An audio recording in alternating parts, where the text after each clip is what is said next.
Assalamualaikum warahmatullahi wabarakatuh. Selamat siang, salam sejahtera bagi kita semua. Bagaimana kabarnya? Alhamdulillah bagus.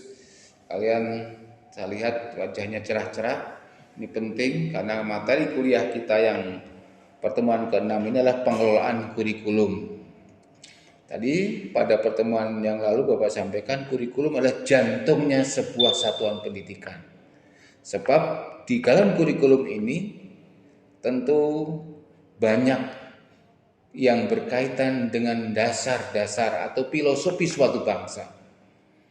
Sebab dengan adanya kurikulum ini sebetulnya kita arahnya kemana? Pendidikan mau dibawa kemana? Tentu sesuai dengan asas atau dasar daripada negara kita, di mana tim atau para ahli tentu sudah memikirkan bagaimana bangsa ini akan dibawa yang diwujudkan dalam sebuah rencana apa yang disebut dengan kurikulum ini. Tujuan daripada perkuliahan adalah mahasiswa mampu mendeskripsikan atau menguraikan pengelolaan kurikulum di satuan pendidikan.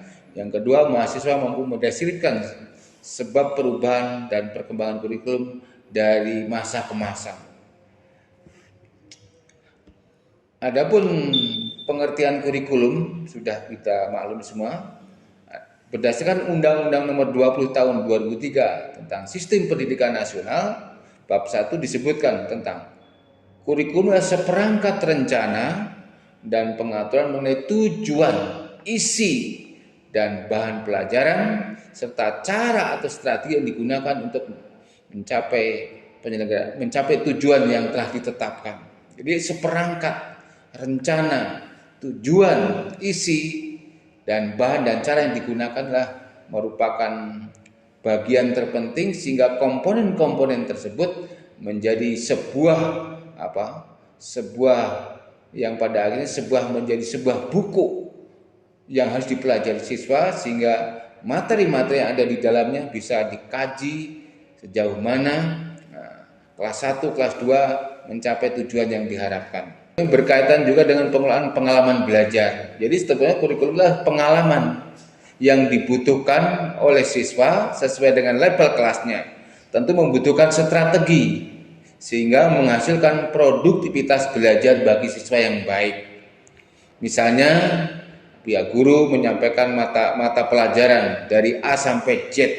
Itu ada strateginya, ada pendekatannya, ada metodenya, ada disebutnya model pembelajarannya, sehingga kurikulum yang menjadi dokumen yang utuh ini menjadi sebuah kegiatan pembelajaran di dalam kelas, sehingga anak mencapai ranah-ranah yang diharapkan, baik keterampilannya, pengetahuan pun sikap. Jadi ada perubahan perilaku. Adapun ruang lingkup dari pengelolaan kurikulum itu mulai dari planning atau sebuah perencanaan. Tentu perencanaan kurikulum ini kita sifatnya ada sentralistik, artinya kurikulum sudah disiapkan dari pusat. Ada juga kurikulum yang disiapkan oleh daerah berupa muatan lokal, artinya nilai-nilai apa yang ada di daerah tersebut sehingga dikenal anak. Jadi kita menggunakan pendekatan spiral. Jadi sebelum yang jauh kita juga mengenal dulu muatan lokal yang ada ditentukan oleh pemerintah atau satuan pendidikan sebelum kita mengenalkan kurikulum nasional. Juga mengenal prinsip-prinsip perencanaan kurikulum. Jadi, apa yang menjadi dasar, menjadi filosofi dari sebuah kurikulum, baik itu kurikulum muatan lokal maupun nasional. Perencanaan kurikulum berkenaan dengan pengalaman siswa. Tentu apa yang kita harapkan dari sebuah pendidikan di dalam dokumen kurikulum tersebut tentu tidak lepas dari nilai-nilai yang berkembang, yang berakar dari nilai-nilai agama, budaya dari suatu bangsa tersebut, sehingga anak tidak asing dengan dunianya sendiri sebagai bangsa atau sebuah bagian dari masyarakat.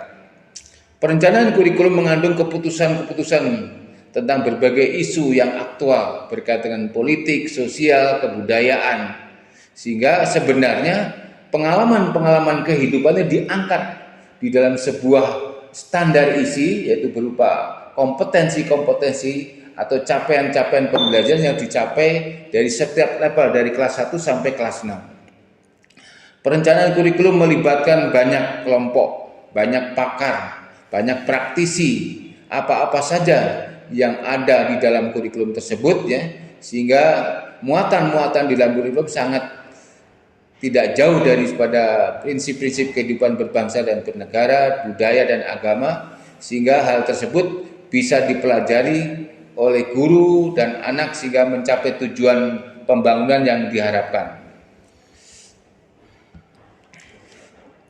Kurikulum ini sangat penting yang merupakan jantung atau roh daripada suatu pendidikan, sehingga bagian-bagian terpenting daripada kurikulum itu terutama kaitan dengan isi, lalu strategi atau metode yang digunakan, sehingga nanti sebuah dokumen yang utuh tadi membumi, artinya memberi pengalaman langsung kepada anak berupa pengetahuan, keterampilan, dan nilai-nilai yang tentu nilai ini adalah tidak jauh dari nilai-nilai agama, nilai-nilai budaya yang termaktub di dalam Pancasila dan Undang-Undang Dasar 45 yang merupakan sumber daripada sumber hukum dan filosofi bangsa.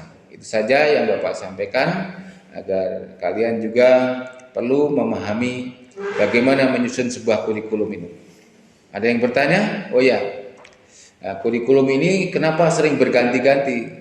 Bukan karena ganti menteri, memang kita harus mengikuti perkembangan dari masa ke masa sehingga apa yang dipelajari tidak jauh dengan perkembangan.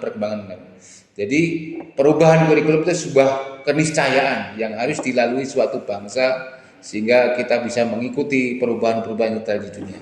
Demikian yang Bapak sampaikan, mudah-mudahan kalian terus belajar sebagai seorang calon guru di dalam mengikuti perkembangan ilmu pengetahuan berkaitan dengan juga perubahan-perubahan yang terjadi di dunia yang diwujudkan dalam sebuah kurikulum.